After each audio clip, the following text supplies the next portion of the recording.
is episode 692 of the Two Dum Yinzers. I want to say to everybody this morning, happy Valentine's Day. Oh yeah. Today actually is the day that most this is true, the true stuff. Today, more dick pics are sent than any other day of the year. I kid you not, true fact. Finch could Guilty. attest to this, yes. But it is Valentine's Day. I do want to say, everybody with a big heart, welcome back. Let me introduce the crew. I've been packing his chocolate box for over 20 years. A good friend of mine and the host of the Two Cranky Jagoffs. Finch, what's up, my man? Happy Valentine's Day to you, sir. Happy Valentine's Day to you too, sir. And just a quick note on today's episode of the Two Cranky Jagoffs. We actually have nothing today. And the reason is, being Valentine's Day, both of our wives have made plans for us. And Tim wasn't aware that his wife had made plans until yesterday. He just told me like 18 hours ago. So there shouldn't be a show tonight. However, we are getting together on Sunday. So in 2 days from now, Tim and his nephew Ryan, who is frequent on the show and fact checks us a lot in the chat, is going to show up here, and we are going to do a show on Sunday. So, and what time is that going to be, Finch? We're going to try to shoot for the regular time of 9:30. Nice, Awesome. So I apologize on short notice about tonight. This is something that just kind of happened last night. However, we do plan on doing a makeup show, and I was still try to put some kind of content together, maybe a quick video that I can premiere later tonight. So maybe look for that. There'll be something going on. Valentine's Day never fails. Never fails. It always finds a way to piss off people, especially men. Yeah. But more power to you. You guys should have a lot of fun. Happy Valentine to you and your significant other. Next on the panel, he stole my heart. Literally, he stole my box of chocolates, the heart, and he has it right now, and he won't give it back. I won't. Mike Mahler, what's up, Mike? How you doing? What today, up, man? buddy? What up? I am pumped up. I am ready for today's show. I completely forgot it was Valentine's Day, and I am okay with that. Because I'm here with because you don't have a vagina. That's why you're okay. I was gonna say I'm here with my two Valentines. All right. And Who, Jack and Daniels. American and honey. What was the old one? What was the old one, guys? With a little day drink on a Friday, Finch. Don't shame me here, okay? What was the old one? That Rosie Palm, your five sisters or some shit. Yeah. That She was a friend of mine back when when I was about 12. we all dated. 12. Whoa! We gotta call the feds on this one. I'm just thinking. She was the same age. I was with Rosie at 12 o'clock last night. What are you talking about? Well, I was just saying the first time we met. Oh yeah. Okay. Good morning, everybody. Welcome back. This is the Friday installment of the Two Dum Yinzers. I did want to tell our little Cupid. I did want to tell him happy Valentine's Day too, but again, he's still been under the weather. He tried to make an attempt yesterday, actually. Excuse me, to come onto the show, and he did well. But I think he's off for the weekend. We'll have him back next week. Our own little Cupid, Derpy, and that little guy on his symbol, on his little emblem he has, it looks like a little Cupid, doesn't it? A little blonde with the thing there, and yeah. So he is our little It's cute. Cupid. It's cute. Yeah. Guys, the fight between Patrick Mahomes Sr. and John Rocker. Now, please tell me that this is true. I caught wind yesterday. We talked a little bit about these two. They get into a fight during Super Bowl week, John Rocker and Patrick Mahomes Sr. Now, somebody I work with at a radio station told me that this was actually going to turn into one of these fights, one of these promotional exhibition deals that they put on. Does anybody know this to be true, or is this just speculation, like what's going on with the Steelers? Like I kind of said yesterday, yeah, like at the Super Bowl, they got into like a shouting match with each other, and then like the Barstool people, they're like put it together to where it's going to be like a fight type thing. The founder of Barstool wants to make it a full-fledged like fight, like a charity type fight, or like a entertainment versus entertainment type fight type thing. So yeah, it's gonna happen, with gloves and shit. I gotta be honest, I like this one. I mean, you put the other one together. You had Mike Tyson. Everybody knows him. That's really good for promotion. And the Paul kid. But this guy's, to me, it's a classic because again, John Rocker's story. back in the early 90s. He had all these problems with people from New York because of the diversity. And now you get him into the ring with, the super, the NFL's almost GOAT's dad. I think this is interesting. I don't know what it is, guys, now that everybody has to be 50 or over to be in these boxing matches. Right? But you know what? This one I think that I'll watch. I think it'll probably be on one of these streaming networks. I would like to watch Finch. Who wins ultimately when it comes down to it? When you have a fight, in my head, I picture it like the old celebrity death matches on MTV, tearing each other's heads off. But in reality, blood and gore. Right. But in reality, as you've seen the Mike Tyson fight, it's a lot less exciting than that. Finch, who has the edge when you're talking Patrick Mahomes Sr. and John Rocker? So, first off, I would need to see some sort of either current pictures or video or a tail of the tape.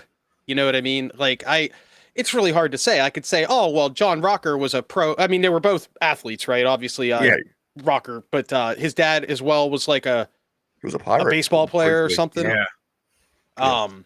So, I mean, obviously the guy at one point in his life, 30, 40 years ago, or however long it was, also, these guys are probably in their 50s, I would imagine. Yeah, right? I would guess 50s, yeah. So it's not like they're ancient. They're not like, 70 or whatever. Right. When you first mentioned a story on the show yesterday, my first thought was, oh my God, these guys got to be in their 70s. Patty Mahomes' dad's got to be 70. And then I thought about it. I'm like, well, Pat Mahomes is only 28 years old or whatever he is. And so when you start to get into your 40s, your thoughts of age kind of change and you don't always realize it, which is my problem. I feel like I'm younger than I really am. Because you figure in the 90s, John Rocker was in his 20s. So 30 years puts him in his mid to late 50s. Yeah, that sounds about right. And if I remember correctly, John Rocker was a pretty big dude, wasn't he? He was big. He like over 6 feet tall? And he was stalked like a big guy. He was the guy that would come fucking hauling ass out of the bullpen, right? And he would run. He had about 3 or 4 really great seasons in the mid 90s there, including the World Series win, right?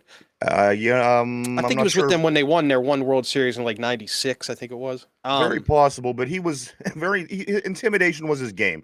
That was his thing. He would stare him down. Right. He'd come sprinting out of the bullpen, breathing real hard, the whole thing.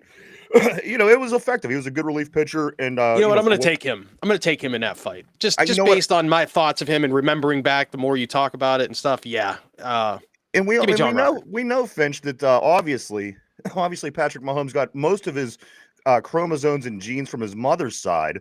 So unless his dad is just this, really tough guy, I can't imagine his dad's that tough just by looking and seeing Patrick Mahomes and his body language. And it just seems to me that his dad wouldn't be a real tough guy. But I guess you never know, right? That's true. And he does. Here's one advantage that Pat Mahomes' dad, what's his name? Pat. His name is Pat Sr.? Okay. Yeah. So if Mr. Pat, his son is currently not just a pro athlete, but the pro athlete in the country right now, right? Right. So the young man, Pat, is probably been getting on his old man's case about staying in shape and, providing him everything he needs to do that. He could be in great shape and we'd have no idea. Yeah, you ever see a guy like wear a sweater, then he takes it off and he's fucking built as hell and you had no idea? He could be that guy, sneaky. He could be. But you know Patrick Mahomes' dad's he's an alcoholic. Yeah, I was going to say, he finds himself into trouble quite often. That I didn't know. I don't know anything about his dad. But John Rocker also looks like that classic. It has that classic bully type attitude where I think he's going to get punched in. If he does get punched in the mouth, he won't know what to do. Like, I don't know. Some bullies do know how to. He runs his mouth a lot. Yeah. He just, I don't know. He looks like a bitch. You know what? You're probably right. See, I disagree. I think he's never like John Rocker. I think that fake bullies are like that, but people that are bullies for over 30 years, I just think that's who you are. And I think it'll be good. I'm certainly getting in on that. And we can certainly make it interesting here on the show if Mike and Finch and Derby would like to do so. I think that I'll be down for that. But first, we have to confirm and find out that this is even happening, when it's happening, and all those details as well. What I saw is like sometime in April. Okay, at least it's not one of these 1.5 things like they did with the Tyson and Paul fight. That took forever. These guys are professional fighters. They don't need that time to get ready. Good morning to Jen on the board. What's up? Hi, Happy Jen. Valentine's Day to you. P, what's up, my brother? He says Rocker brought us Kenny Powers. Hell yeah, baby. Dad? Kenny Powers, baby. And then Underrated show. That Great was show. a phenomenal TV show. Eastbound and Down. And then Great also, show. good morning to over enthusiastic Mod Caleb. He says Barstool is the worst. Barstool is worse than every single Philly sports radio combined. Then double.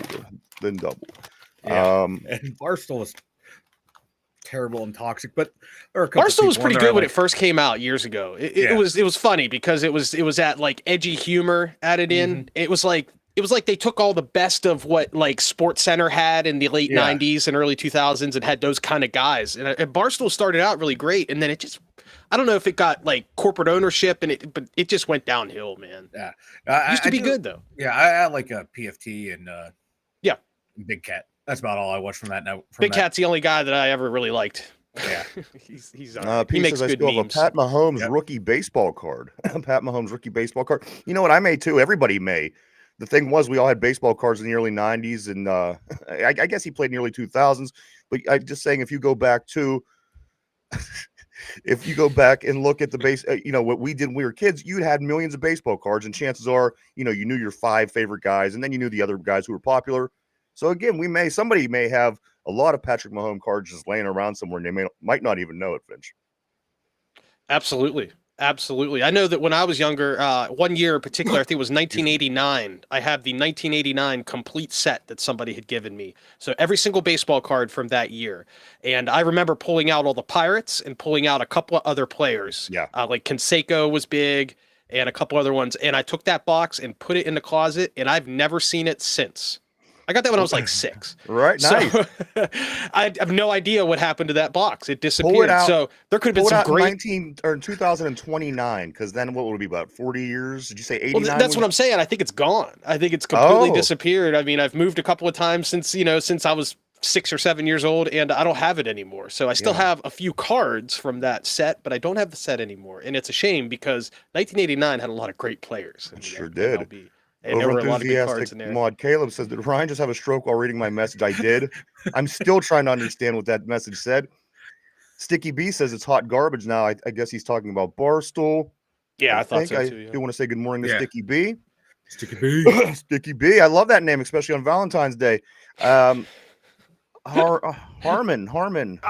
says, hello, I would love to play with you next time. This is my Discord username. James Logan, well, welcome to you, and good morning, James. And also over enthusiastic Mod Caleb, he says, I have worked with several women's broadcasters who said some unsavory things about their time at Barstool and signed an NDA, so they can't talk about it. Interesting. Doesn't surprise me with the dude who owns it and runs it. Really? Yeah, he's been implicated in some stuff that I've read before. Yeah.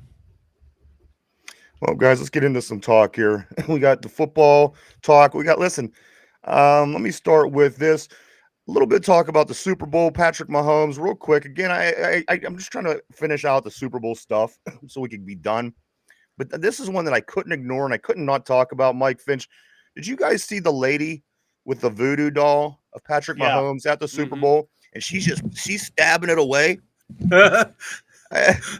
I saw a couple good memes with it. Yeah. Yes, absolutely. Now, is there any? And again, who knows? Who knows what the hell's going on in the world? Is there any weight held to people that do this? And any way you slice it, they did not win the Super Bowl this year, and Patrick Mahomes did get annihilated from beginning to end. Guys, was the witchcraft used by this lady at the Super Bowl? Did that help the Philadelphia Eagles become world champions? I think so, because the voodoo magic that the Chiefs have been using the past 4 to 5 years, it seems like. I wonder if this is the lady that Mahomes got his voodoo magic from, and he never paid her back like he was supposed to. And she decided, you know what, I'm going to exact my revenge in your biggest moment of your life. And she was in there just going to town. So I'm buying into it now. The part that's left out of your story, Mike, if I can just for a moment. Yeah. Apparently, Patrick Mahomes Sr. was given the check to drop off at the voodoo lady's house, and apparently it never got dropped off. And this is why this is what. Hey, just hearsay. Jen saying voodoo doll New Orleans. It's fitting. Come on, guys, Finch. Voodoo? Did John Rocker prevent that check from getting there? Is that what happened? Is that what started the whole fight? Maybe. That's where he was on his way to. He was on his way to deposit that check, and John Rocker got all racy. Or Got whatever all the up in hell his way. Exactly. What are you doing, Pat? Yeah. Running down the alleyway after him like he used to run from the bullpen. Right, with a I that can look see it on his now. face, like a bull, like an angry bull. Over enthusiastic Maud Caleb, we were riding into the weekend. Steelers in position to win the Super Bowl of the offseason like they did last year, I guess. My local Permani brothers went out of business, bringing back the Dangerous Sandwich, worst Valentine's Day I thought ever. I would not have known that was Caleb that made that comment. As I was reading it, I didn't look at the user, and I thought for sure it was Feel the Steel. I'm like, Feel the Steel is going off today. And then Ryan's like, over enthusiastic mod, Caleb says. And I'm like, what the flip? And sure enough. So, good stuff there. Yeah, this is the worst Valentine's I've had since I caught chlamydia from two of Derpy's midget porn actresses. So, yeah. Well, that was they wouldn't give you the medication, remember? you needed the yeah. referral, and then you had to go back out to Pittsburgh, downtown, and then they get that was a disaster. It was a whole thing. That's when I became radicalized for socialized medicine. It's like my chlamydia episode from the midgets, you know. Yeah. Damn Derpy. Interesting times. Oh, Finch getting some mood lighting. We're told Finch heard midgets, and he's like, "Oh, let's get the lights going." Get that mood lighting. Corey Beavers, what's up, my man? Good morning. Every Super Bowl champion has had to travel west, so I think that's it. I think you're right. For most of them, I've had to travel westerly to win. Who played in the New York Super Bowl? Wasn't that Denver and Seattle? I guess the one that Seattle thumped Denver. Yeah. Okay, well, there's outliers to every theory. Well, no, it just popped into my head. I mean, it's fine. I don't. Yeah, we could move the goalpost to make this work. Guys, here's. All right, we talk a little Patty Mahomes. Let's talk about Patty Mahomes versus Terry Bradshaw. You know, nobody will consider Terry Bradshaw one of the greatest quarterbacks. He was a really good quarterback on one of the greatest teams. No two ways about that. But there's no secret that the defense was key in this for winning all those Super Bowls. Terry did a lot along the way. But, guys, let's take a little bit of a look at the comparison. Excuse me. Terry Bradshaw, in his Super Bowls, he went 4-0. Patrick Mahomes, 3-2. 3-2. 4-0, 3-2. Terry Bradshaw, 233 yards per game passing as the Steeler quarterback. Patty Mahomes, 265, a little about 30 yards more. Patrick Mahomes, 10 touchdowns in the Super Bowls. Terry Bradshaw, 9 touchdowns in the Super Bowl. Patty Mahomes, 7 interceptions.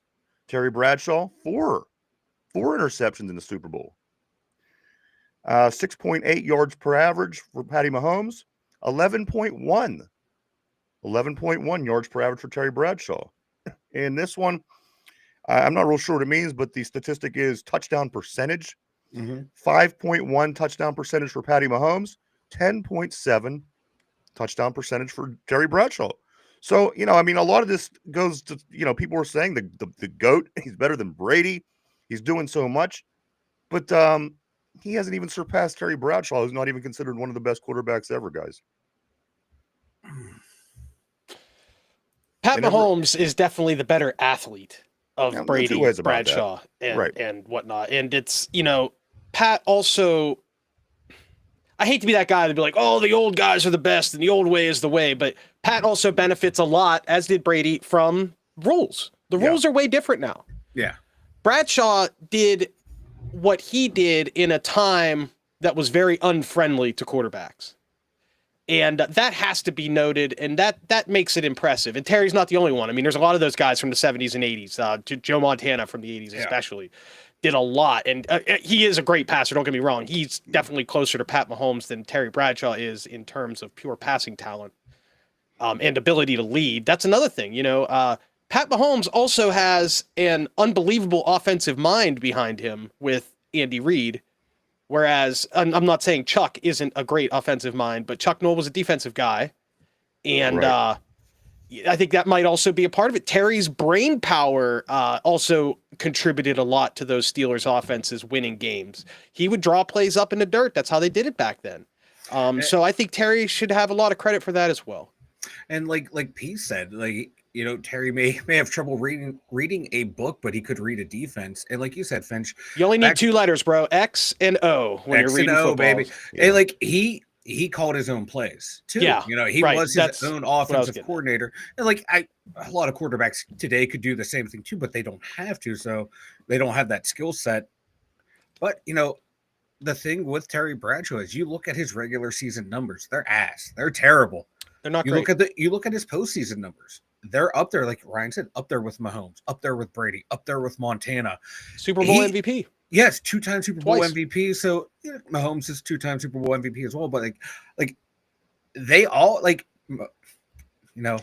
Hey, Mike, listen to this. Let's say he blows his knee out this next season. Mike, if he blows his knee out next season and doesn't put his cleats on the field ever again, he blows his knee out next season, never puts on his cleats ever again.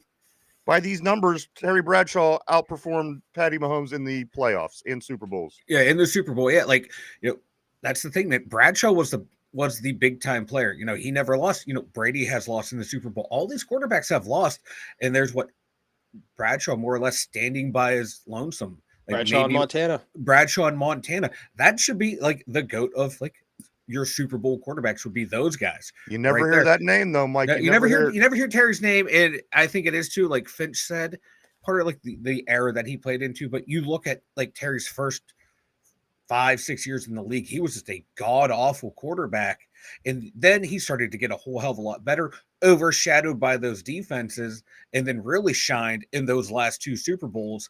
But a lot of stuff works in against Terry, but like you said, Ryan, you look at his Super Bowl numbers, better than Mahomes, better than Brady. The only one that's comparable is Joe Montana.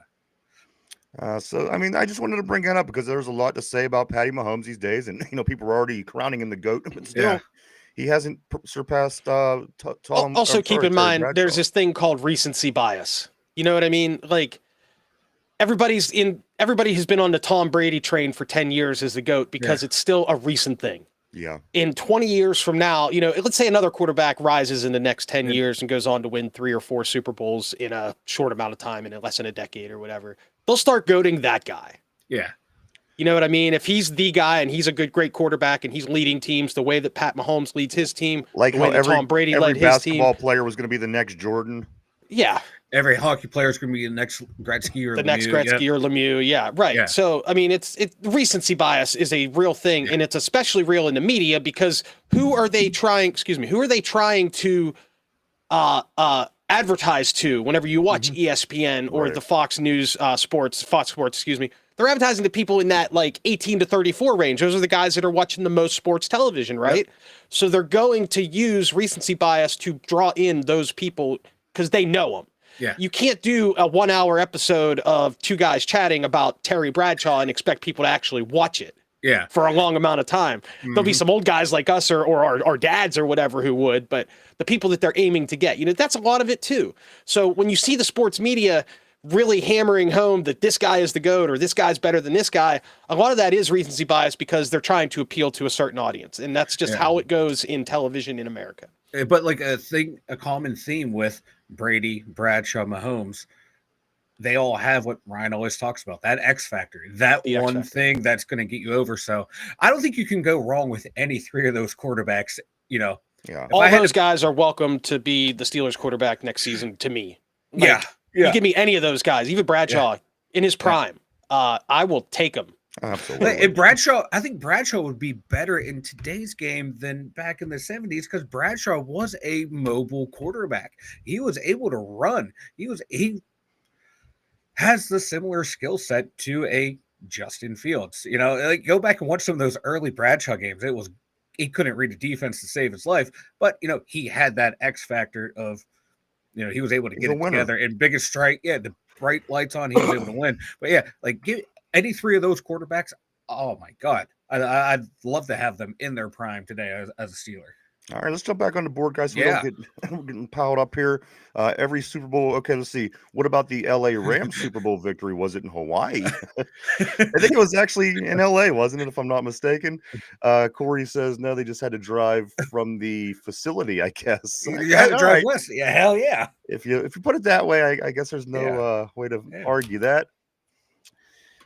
P. Morton says Terry may have had trouble reading. Okay, we got that. We had that up on the board. Jen, sounds like a day at the Oval Office with Monica Lewinsky, smoking cigars and drinking beer in the sauna. Sounds like fun. Always sounds like a lot of fun, especially on Valentine's Day. I don't hate any of that. I don't either. Sticky B says the Chiefs' Eagle reign of terror is over. I don't think I've ever seen them get beat down like that. It's a copycat league, and the blueprint is out now. You know what they remind me of, Mike? And I said this a couple years ago, and I was wrong. But you get the team every 10 years. I think last decade's was who was it? The Seahawks. But you do get a team that gets strong and goes to the Super Bowl and is one of the better teams for 2 to 5 year period of time, and then they disappear. And but I don't know if that's the case for these guys. If Mahomes is the guy that we all think that he is, this will continue on and annoy us and wish that we were dead for the next 8 years. Can I make an example? Please. Remember when Tom Brady won 3 Super Bowls in the early 2000s? Steelers came in, won a Super Bowl, and then 2 years later, Tom Brady shreds his knees out for a whole season, right? Or what was his knee or his elbow, whatever. I forget. It was a knee.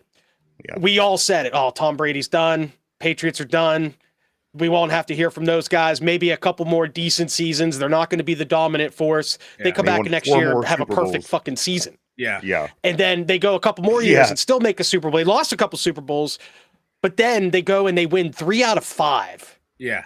And the only 2 players that were on, 3 players, Vinatieri was one of them. Yeah. The only players that were on all those teams was Tom Brady and not player, but the coach Belichick. If you have those 2 guys, they had a shot.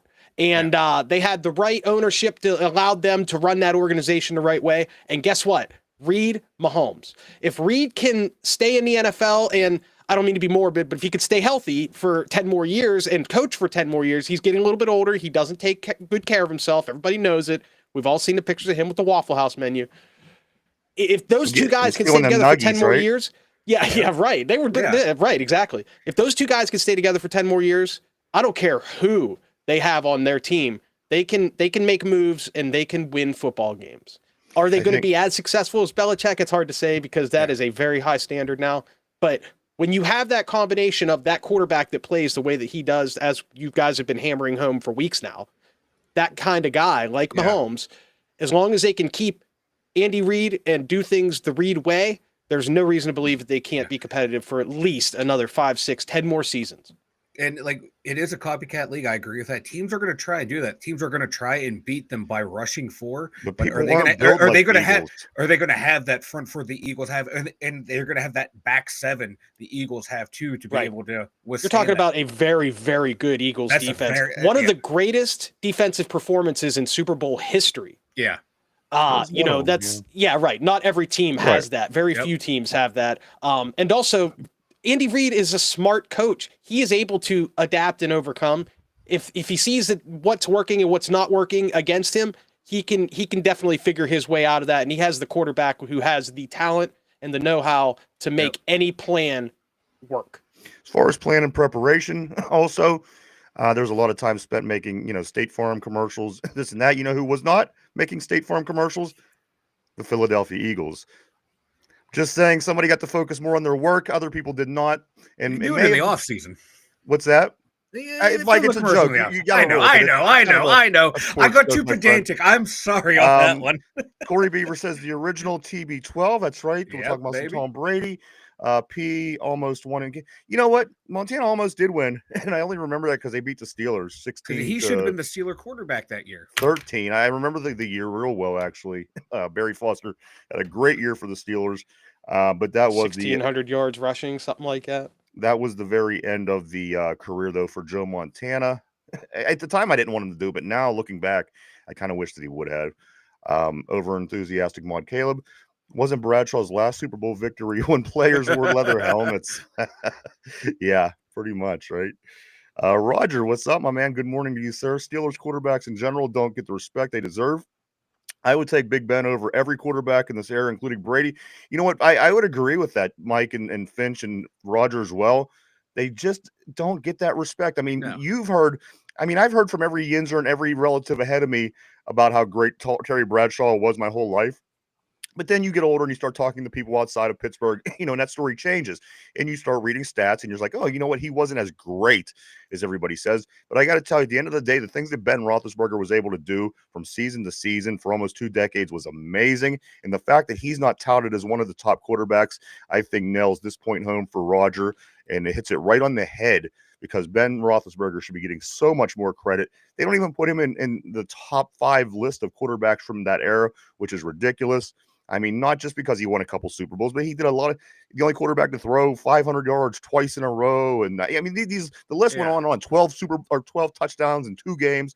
He has amazing records, but I think Roger hits it on the head. Why is it, Mike, that the mainstream media will never give the Steeler quarterbacks their due diligence? Because all they do is run the ball and play good defense. Any quarterback can win in that. And that was the knock on Bradshaw, and that was the knock on Ben. Oh, they got great players around. How can you look at Ben's numbers, Mike, and say that? You know what I mean? How can they look at Ben's numbers and say this guy is in the top 10 everything? Yeah, you know what I mean? Yeah, but that's the knock on Ben was like, oh, any quarterback can win in that system. You got to go from 1980 to whenever we drafted Ben, that 20-year drought of no, it's proven any quarterback can't win in this system. It takes someone special, and Ben was that someone special. Also, there are things that can't be put into statistical form. Yeah. And very few players in the NFL history have that non-stat ability. Do you know what I mean? Yeah. So like you could look and say, oh, Lawrence Taylor, he's one of those guys, right? LT. It didn't matter. Just him being on the field, he could have 0 tackles, 0 sacks in a game, and he will still affect the game because he had that factor. Ben Roethlisberger has some of that. Mm-hmm. The way he could shrug off defenders. If there was a statistic for, I know there's a statistic for running backs, like first contact, yards after contact. If there was some sort of stat for QBs, and maybe there is on Pro Football Focus or one of these insane sites, if there was a stat, yards thrown after contact, Ben Roethlisberger would be so far ahead of every other quarterback in NFL history. The way he would shrug off guys who were even almost as big as him, or guys who weighed 50 pounds more than him. He could shrug them off, throw them aside, stiff arm him like a running back, and then throw the ball 50 yards in the air to Santonio Holmes for a long touchdown. On a dime. I remember on a dime. And he got better as he got older. His best seasons were after he went to the Super Bowl. Yeah, and it's such a shame, that brings back this whole conversation about Tomlin wasting his career. We're not having that today, but it's a real shame, because if he'd have won one more, especially in that like 2015, 16, 17 years when we had the killer bees. Just one more, I think. One more, and he's in that conversation, I think if he gets one more, he goes 3 for 4 in Super Bowls. I think it's such a different story. It's an unavoidable conversation at that point. Yeah, we're talking about Eli missing the Hall of Fame last week, and Eli, as good as he wasn't as good as Ben. No, absolutely not. No. And somehow he gets into all the conversation. Sure, his name has a lot to do with that. The fact that he beat the GOAT. Ben never beat the GOAT in the playoffs. Okay, got to give him that. But still, Ben was an amazing guy. Once said, like I said, the non-numericals, let's go with that. Yeah, that's what he had. Yeah, the way he was able to keep the play alive. That pump fake that he had has to be the greatest pump fake in NFL history. You know who was fooled by more pump fakes than anybody else with Ben Roethlisberger? The cameras. I don't know how many times you would see him pump fake and the camera would jerk to the receivers, and then there'd be nothing, and then you look back and a receiver on the other side of the field's already got the ball because he threw it down to this guy. Unbelievable talent. Some skills that cannot be put into number form. That holds Ben back from a lot of people's minds. A lot of people just look at yards, touchdowns, wins, and those are great. Those are big stats. And then Pittsburgh always had a great team. He didn't have to do anything, and that was always a knock on him. Ready to hop back on the board, guys. Corey Beaver says, Roger, I wouldn't. I love Big Ben, but in their primes, I'm taking Brady. If I'm trying to win a Super Bowl, I hate Brady, but you can't deny greatness. And Ben had some accuracy issues at times. Yinzer Joe, what's up, brother? He says, what's going What on, Yinzers? Roger says, Corey, Brady threw 5-yard passes and got a lot of yak yards. And as soon as he left, or as soon as he felt a little pressure, he would throw the ball into the ground. And because he couldn't move, the NFL changed the rules.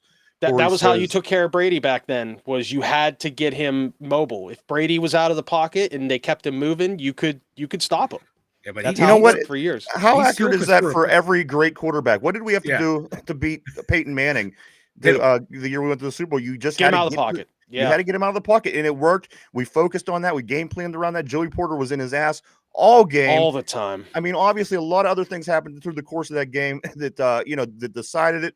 But at the end of the day, I don't think if we don't get to Peyton Manning the way that we did consistently, we don't win that game. It's a whole different game, and 21-18 is not the score.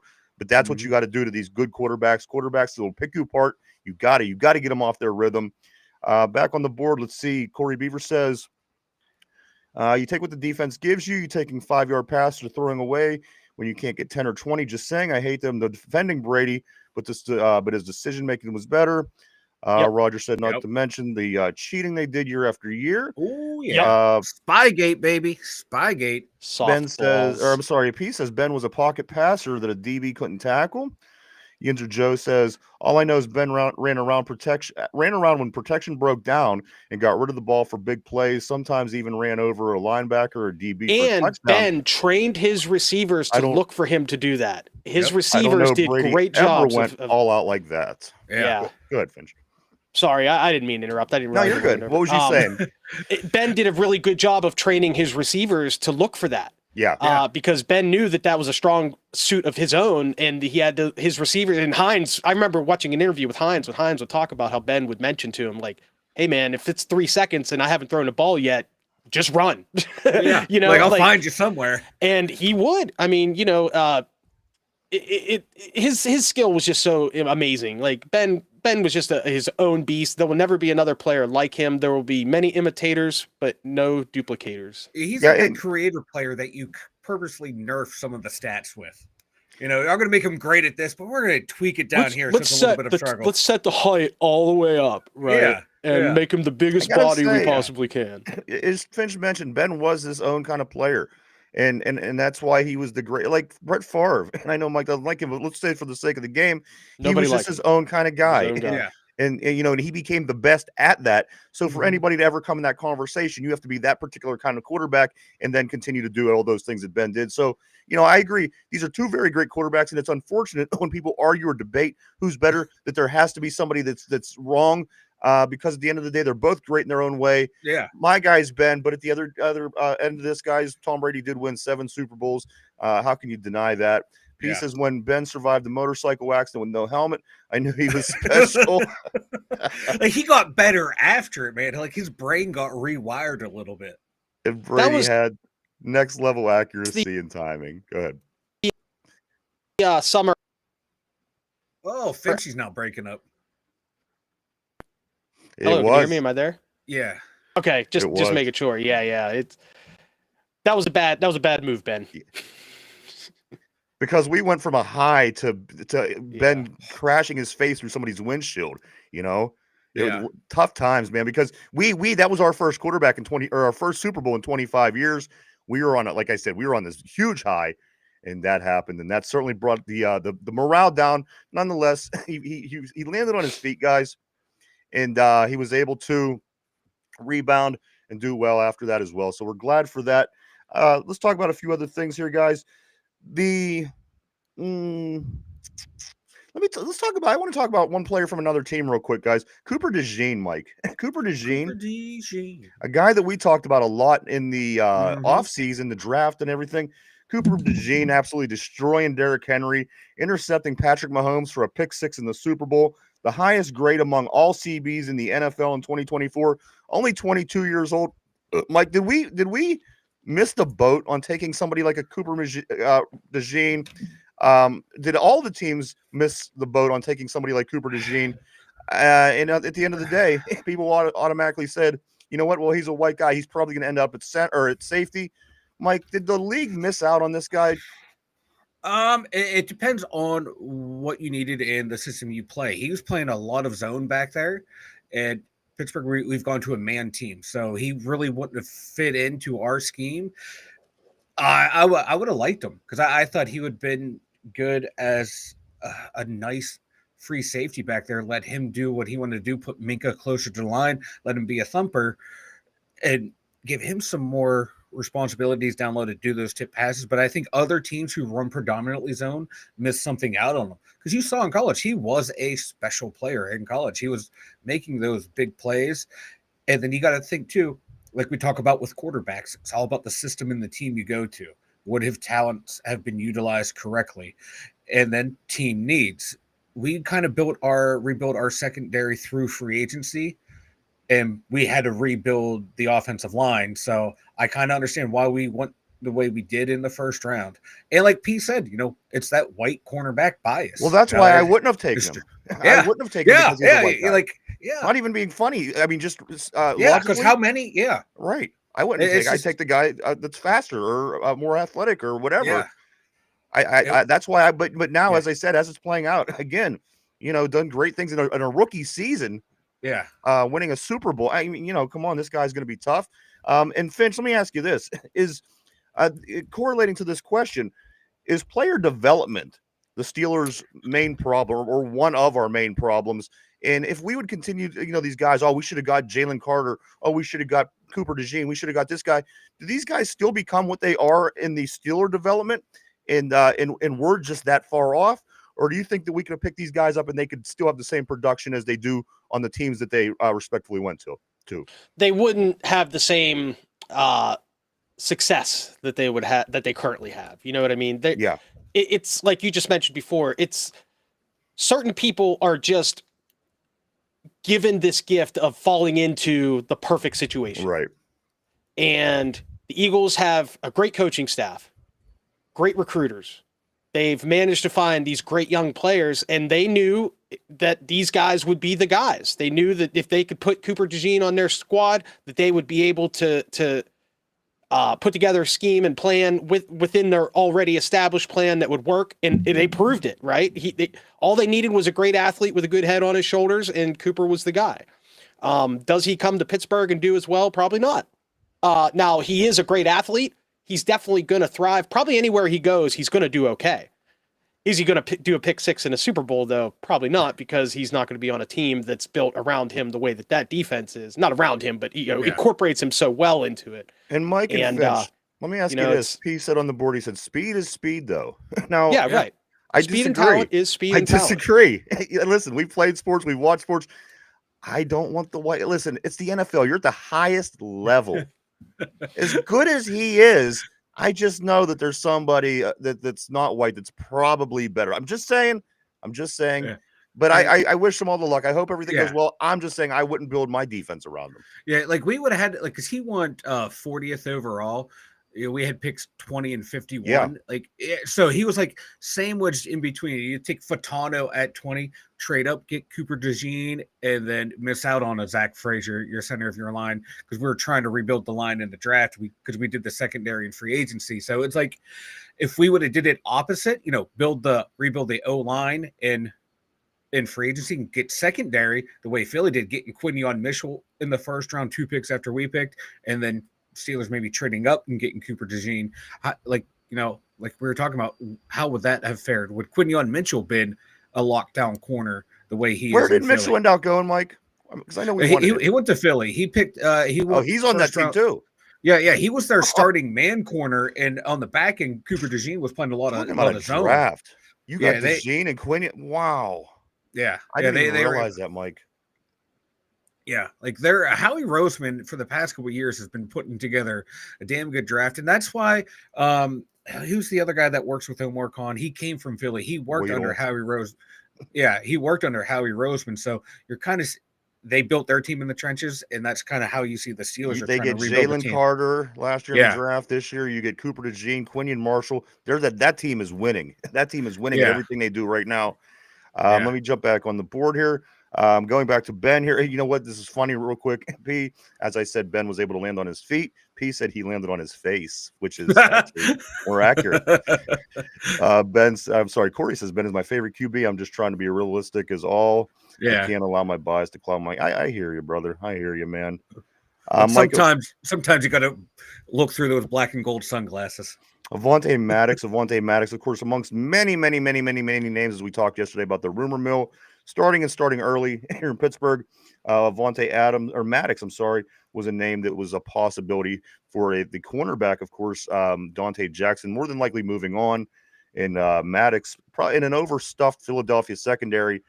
It's probably more than likely going to be on the move. So we'll see and keep our eye. Again, I'm throwing this into a name of a hat of names. Yeah. Sam Darnold, Aaron Rodgers, Trevor Lawrence, Matt Stafford, Cooper Kupp, Deebo Samuel, Devontae Adams, Avonte Maddox. So I mean, it's only Valentine's Day. That list is only going to continue to grow and grow. But I got to tell you, it's a lot of fun, guys, seeing who the possibilities may be. It's just not fun when you start seeing all those names signing everywhere else. And that's what's going to happen, dude. Yeah, that's what's going to happen. That's what generally happens. Like I said, last year the big surprise was Patrick Queen. Let's see who the big surprise is this year. I was pretty shocked with Russell Wilson last year. That was a pretty big pickup. That was it all happened like within 3 days, Finch. Remember they got Russell Wilson, Patrick Queen. I was like, wait a minute. The Steelers not only got free agents, but these are guys I've actually heard their names before. You're right. Yeah. You know, the last time I can remember getting a free agent that I actually heard his name before was like maybe James Ferrier. You know what I mean? Right. That's the only one. Like when I'm researching this stuff for like the draft stuff I'm trying to put together, I went back and I looked at Kevin Colbert's free agent classes. They were god awful. Yeah, we didn't pick up very many. We didn't do much at free agents forever, Mike. You had like D'Angelo Williams, which was a good pickup, and then James Ferrier. That's it. That's why I like this guy so much, because he's aggressive. We never ever handle free agencies the way that we do. And he's not afraid to, like, you know, hey, if a player's not developing the way they want to, boom, gone. Or we're gonna move on from our mistake. If they go and prosper elsewhere, good for them. But we're gonna keep trying to rebuild and reload. I like Omar Khan's draft strategy and free agent strategy more. Now let's see if we can get the on-field success. Mike, let me ask you a question real quick. Since you brought up Kevin Colbert and his strategies over the years, how come his first decade with the Steelers was so great and had like all those Super Bowl appearances, 2 wins, and his second decade was so ass? Dan Rooney was still more heavily involved in that time. And you can like you've made this argument before. I subscribe to the theory that Dan Rooney was the football operations of that team. Once him and Bill Nunn more or less took over the scouting department in the 70s, boom, hitting draft classes. And then he stayed, you know, he had the vision of how this team should run. And when he took over the team, that's how it stayed. Then when he had to step down and let Art take over, you can see that's when everything started to drop. Dan Rooney was the football guy of the Steelers. That's just how that's how I see it and how I feel. So do you think that the people that are putting up these billboards to Rooney to sell the team, do you think they feel the same way? Have you seen those? I've seen them. Yeah, we talked about it on the show. Yeah. Let me get back to this message real quick, guys. Yeah. Corey Beaver says we got to stop getting castaway corners. We need to make a move for a real weapon. You know what? We talked about that last year, Patrick Surtain, and we certainly had our eye. Who was the defensive player of the year? We certainly had our eye on the draft for the past 3 or 4 years. You and I, Mike, there were so many corners that came and went. You see the Bryant, I can't think of the Branch, or there's just a handful of names that I'm seeing in the NFL make plays week after week after week in the NFL. These guys that we've talked about pretty frequently on the show, saying, "Man, it'd be great to get this Ringo, or it would be great to get this guy," and they are all making plays in the league right now. So.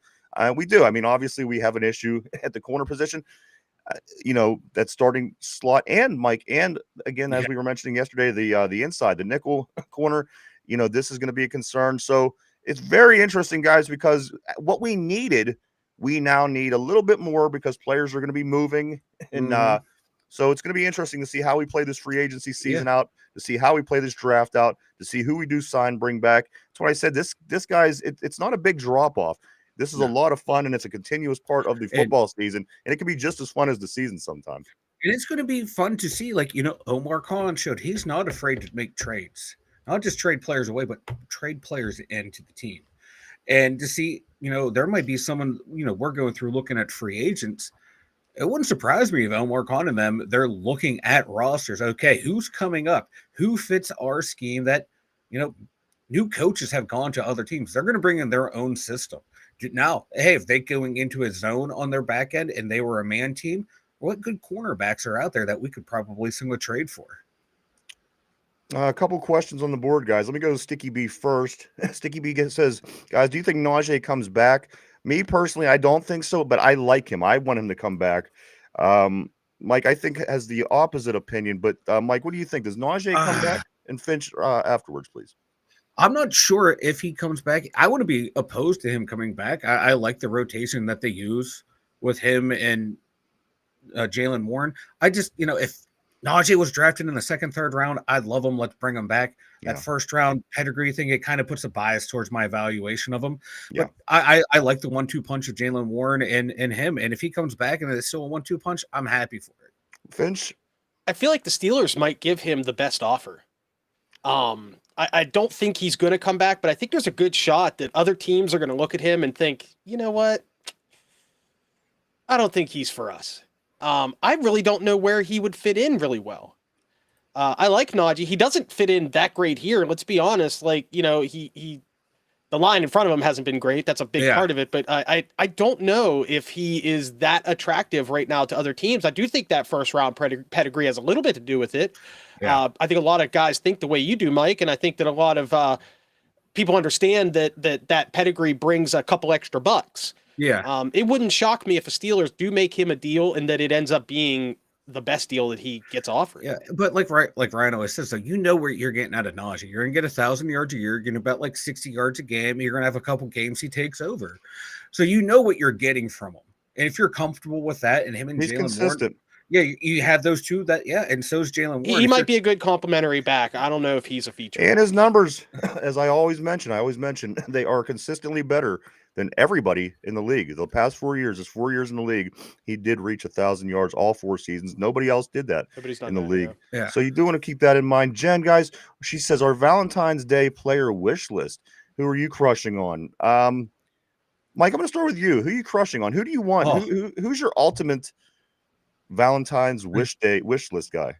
It's someone that's not going to come here. No, let's do it from guys that have a chance of coming here.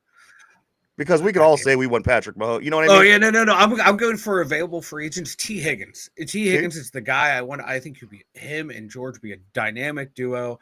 He's one of the guys I am crushing on big time. T. Higgins and Chris Godwin, the two receivers in free agency. They're my two biggest crushes right now. You know what, Sticky B? That's it. It's that home run ability that keeps Najee from being a top level guy. But I mean, you can think of the plays where he breaks it down the sideline against the Raiders for 40-yard touch. Yeah, so, it's the consistency thing with him. If he can do it, get those big plays when they're there every time. Oh my God, yes, bring him back. I'd love him because he has the ability. It's just sometimes it just doesn't click. Finch, who you crushing on? I like Cooper Kupp a lot.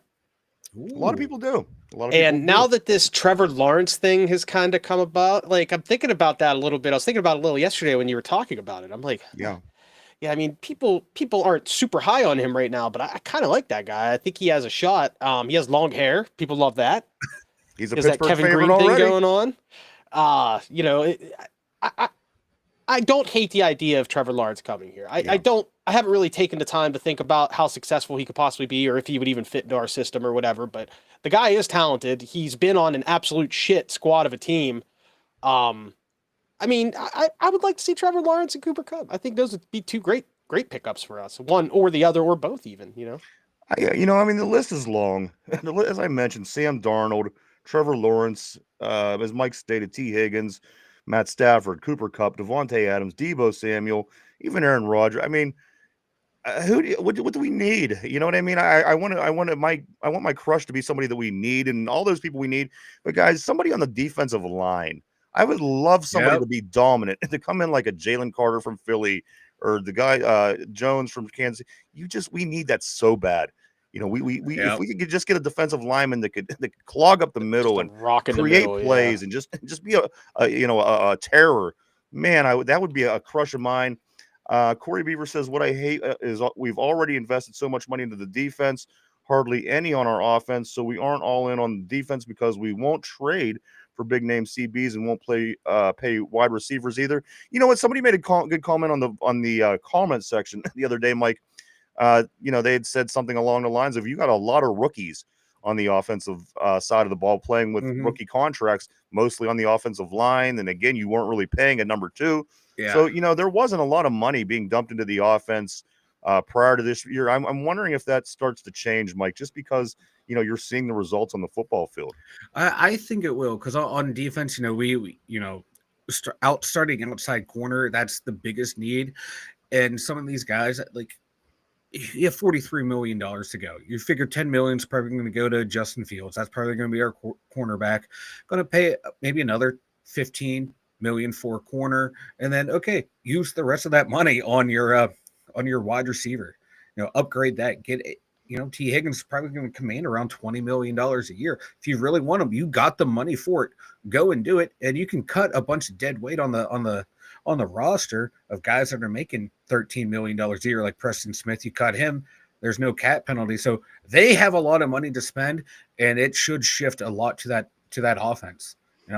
Maybe even bring in a right tackle to push, Broderick Jones, or a left tackle to be the guy right there, and you let Fatanu be your right tackle, and Broderick Jones, guess what? You were a bust. We tried, it failed. We're going to move on from you. The Pittsburgh Steelers are set to make several offseason upgrades to Acrisure Stadium, all ahead of the 2025 season and the 2026 draft. The Steelers are looking to enhance the experience at their 24-year-old stadium. Guys, apparently the Sports and Exhibition Authority approved an $8.6 million in upgrades for the stadium. For the biggest upgrade, the Steelers will plan to overhaul the stadium's Wi-Fi network completely. That will cost the Steelers an estimated $7 million to upgrade their Wi-Fi.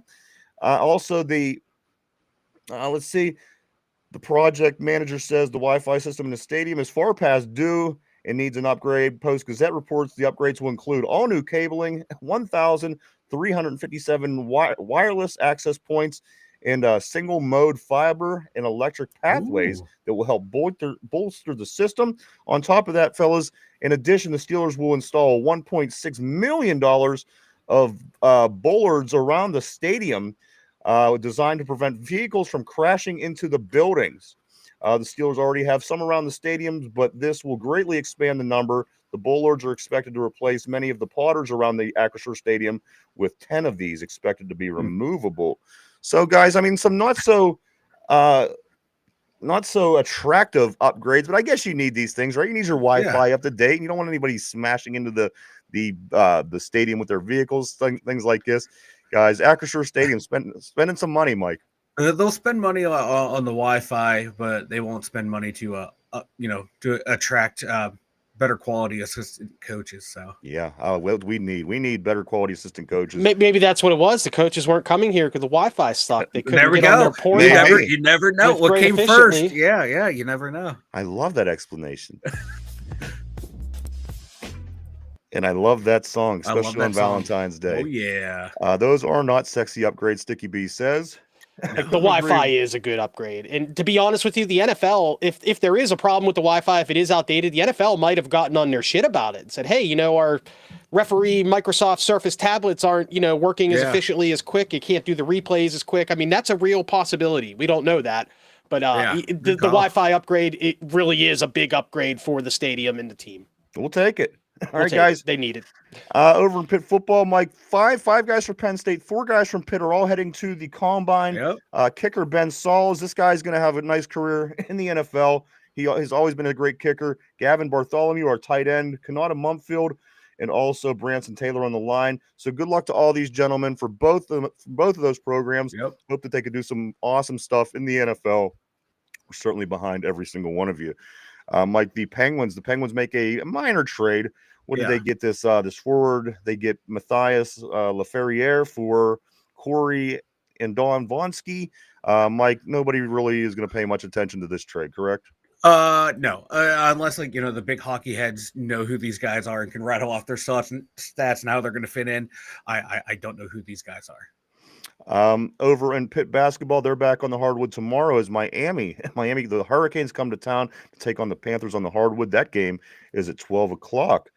The Pittsburgh Riverhounds, another preseason game. Like they're 1-1 in the preseason. The Hounds, they do take on the Columbus Real. The Columbus, Crew. The Columbus Crew 2 is the name. That's Sunday at 3:30. Mike, it's going to be fun. I'm looking for the Riverhounds to bounce back. They need a good rebound season after last year. You remember 2 years ago, they exceeded the expectations, and it was a lot of fun. So yeah, we're all pulling for the Riverhounds. Mike, also real quick, other thing about the Steelers I mentioned yesterday, Lainey Wilson, what's her name? Lainey Wilson, the country singer. Yeah. She's marrying Duck Hodges. So just if you think that you need to be a high profile guy to get a top country singer, he was 3-3. He was 3-3 as a quarterback. The man named Duck is going to. The man named Duck is getting a hot country singer wife. He was 3-3. His name. He got himself a sugar mama. He's living the dream. Yeah. We aspire to be like him. You know what? I always said I will stay home, cook, clean, whatever. You know, if I don't have to work, baby, I'll do whatever you need me. He is going to be doing so much duck hunting now. Yeah, right. I guess there's no. Yeah. I mean, they're both country people. There's no way they're not going to be out in the wilderness. Oh yeah, they're going to be trudging through swamps with their dogs and their shotguns. Jen says that was sad when the man fell to his death. I'm assuming he upset Acrisure. That was terrible. You hate to see. I think he was from the town that I actually grew up in. Didn't know him, but I believe that was what went down. Yinzer Joe says, do you guys think that the Steelers will go straight to drafting a defensive tackle because of the wide range of receivers, running backs, DBs? They do draft wide receivers pretty good, but not CBs. I'd hate to see them get another Artie Burns. Mike, take this one. God, their draft, I don't know where they're going to go, to be honest with you, because like you said, wide receivers, we have a way of finding them from the third round on, finding a good one. Cornerbacks, like you said, it's hit or miss with the cornerbacks. We did get a new DB coach. I know the one who left was good, developing talent. So hopefully the guy that got to replace him can do that. But oh God, if we go cornerback first round, I'm worried. I want to go wide receiver round 1, D-line round 2, or vice versa, depending on what we do in free agency. For me, cornerbacks, I want to get one, a tried and true veteran, either via free agency or trade. P says, free Brittany. Was that Brittany Griner? Is that what that? I don't know. Griner, Britney Spears? See, Griner was my girl. Remember, I was all about free and Brittany. You had a huge crush on Brittany Griner. Walter Nolan, if he's there, I'm pounding the table. Yeah. Yep. Big old boy from Ole Miss. Mike, why don't you go ahead and tell everybody about the website, man? The2dumyinzers.com. It's back up and running, so check it out over there. Blog will be back next week. We get with the mock draft, merch store over there, all the links to socials. Check it out, everyone. Yes, go check it out. Mike did get everything back up and running, looking good. www.the2dumyinzers.com. That's www.the2dumyinzers.com. All right, guys, trivia question of the day. Trivia question of the day is a Steeler question. And, you know, this is kind of tough because I'm looking for 5. Listen, we'll kind of do it together because I don't want to screw either one ends on the questions. Yeah. So today, I'm looking for the Steelers' top 5 quarterbacks all time by passing yards. The top 5. You know what? Let me do it this way. Top 5. Don't look it up. The question is this. I'm looking for the top 5 quarterbacks of all time by passing yards. I'm going to give you 1, 2, and 3. Finch and Mike, both of you are to try to figure out who the last 2 are on this list. Number 1, here we go. Trivia of the day. This is how we'll do it. This makes it a little bit more fun.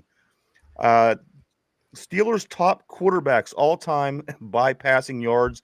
Number 1, no surprise, by a landslide, Ben Roethlisberger. Number 2, by no surprise, Terry Bradshaw.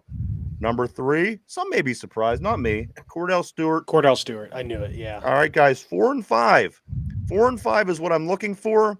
4 and 5. Number 1 was Ben. Number 2 is Bradshaw. Number 3 was Cordell. I'm going to go to Finch first. Finch, do you know either number 4 or number 5 on this list? I have to say, can I give both of my who I think are 4 and 5? Mike, are you? Or you just want? I think I was writing down. I was writing down. Mike, your nose was right on the microphone. I couldn't help it. He reminded me of that kid that would hang out behind Helga Pataki on Hey Arnold and just breathe at her. Yeah, exactly. All right, so who's your pick? I'm sorry. We're looking I'm for Steelers sorry. top quarterbacks all time by passing yards. Ben number 1, Bradshaw number 2, Cordell number 3. Finch, I need either 4 or 5 from you. Who falls into one of those two spots is the 4th or 5th best quarterback by passing all time? I feel like Bubby Brister is Bubby there. Brister. Is that your final answer? Yeah. Okay. And Mike, I'm going to turn to you for the other spot. Who is the other guy that fills either the 5th or the 4th spot? We're looking for Steelers top 5 quarterbacks all time by passing yards. Ben, Bradshaw, Cordell. Finch says Bubby. Yeah. Who's your pick? I got a list of like 4 quarterbacks here. I'm gonna go with, it's probably stupid, but I'm gonna go with Tommy Maddox. Tommy Maddox. Is that your final answer? Yes. Okay. Couple guys on the board. Neil O'Donnell and Maddox. Roger Murray says. P says Fouts, Bradshaw / Ben Maddox. Guys, the question of the day is this: Steelers top 5 quarterbacks all time via passing yards. Number 1, Ben. Number 2, Bradshaw. Number 3, Cordell Stewart. Number 4, Finch said Bubby Brister. Finch, Bubby Brister is number 4 all time on the Steelers Ooh. passing list. He's on my list. And number 5, the last guy, Mike says Tommy Maddox. And I really think that most people believe that it came down between these two guys. Yeah. But Can I since take a guess before you tell But us? since I know who it is, because we, I lived there and I lived through it, I do know the answer to this. Mike said Tommy Maddox is his guess. Finch, who would you guess would be the last spot? I was going to say Neil O'Donnell. Neil O'Donnell. Guys, it is, in fact, Neil O'Donnell. He had a pretty good time when he was in Pittsburgh, I got to be honest. He's on my list. Mike's like, basically the longest tenured quarterbacks are the top 5. Exactly. That's what I was going for too. Mike was like, if I put who's been 15 there quarterbacks longer? on this list, No, everybody I will had be to on here guess. somewhere eventually. I was right. my debate between Maddox and Neil. I forgot how long Neil O'Donnell was here for. And Maddox only I played lived like through that 2.5 era. seasons or Yeah, something. yeah. He didn't play long. He was great, but he didn't play very long. I was like, how long did O'Donnell, like, how long did he start? Because like my memory of that era, it gets jumbled of how long it went right from Bubby to O'Donnell. So when Bubby left in like 91, 92. Yeah. I thought there was a buff. I thought there was like 1 or 2 other guys in between that era, but right from one to the next. So that is, guys, the top 5 Steelers all time by passing yards is Ben, Terry, Cordell, Bubby, and Neil. And I'm sure Tommy Maddox ain't far behind Neil there. P says awake apnea. Awake apnea was his latest. Shut up, P.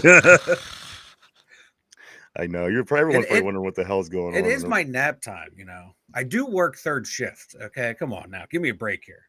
And I'm fat and out of shape. A couple of things about this weekend, guys. I like it a lot. It is NBA All-Star Weekend.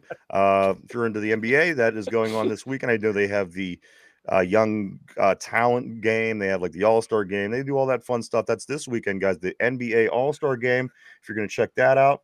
Also, don't forget Finch's show, the Cranky Jagoffs. It got moved from tonight to Sunday. Yes. So check Finch out and Tim out on Sunday night at 9:30. Valentine's Day. Their old ladies had got made plans for them, so they're not going to be on tonight. Don't forget, if you're going to watch the 2 Cranky Jagoffs, it is moved to Sunday. Sunday, Finch, 9:30. Go check out Finch and Tim. I know I sure will. Also, guys, Derpy. I thought he was going to be here, but he's sick. Mike, I have to present him. I was going to present him with his award. Of course, he was the Picks champion 2 years in a row. I mean, I think this is the point where he might have to make a speech soon because he might have to. He's been so dominant. So we do have to present that to him. So we'll get to that early next week when he does come back, guys. Either that or we'll just all go to Permanis and eat his food. So that works for me. That sounds cool with me. Yeah, let's do that. Everybody's head came to attention as soon as I said food. I don't know, Derpy. You're up. You got some competition, buddy.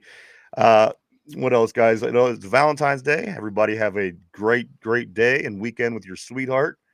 A lot of things going on here in Pittsburgh over the weekend, guys. As I mentioned, if you want to catch the Pittsburgh Riverhounds, they will be playing the Columbus Crew 2. The Pitt Panthers will be squaring off against the Miami Hurricanes. That's tomorrow at noon. The NBA All-Star Weekend. Hockey, they're on their hiatus, of course. They have the tournament going on right now. So you can keep up with Crosby and the guys. They are playing all around the what is it? It's four or five teams, like 4 teams. It's four teams. The Four Nations or something. Four like that. Nation, yeah. Yeah. U.S. Canada is this week, and that should be a really, really good game. Those two teams are stacked. So you got that, and then also, Mike, the unrivaled, the women's 3-on-3 league. I know that is coming to an end. It must be just been a short, abbreviated league because I know they have some kind of tournament or playoffs coming up as well. So there's a lot of good sports on over the weekend. Unfortunately, none of them are our Steelers, but we will continue, guys. We'll continue to constantly dig to the bottom of everywhere we could find the latest up-to-date Steeler news for you. Yep. And we'll certainly be back. We'll surely be back first thing on Monday at our regular time to talk about all that and everything that went down this weekend and much, much more. But again, do not forget Finch and Tim tomorrow or tonight will not be on. The Two Cranky Jagoffs is moved to Sunday, 9:30. Stop by, say what's up, support them, hit the like button, subscribe, share, all that kind of fun stuff. I know that Finch and Tim will certainly be happy to hear from you. Stop by 9:30 on Sunday. Check them out. Michael, anything before we do get ready to wrap up for the week, sir? This is 692. Next week we come back on Monday. It'll be episode 693. Just 7 short episodes after that. So the big 700 in season 7.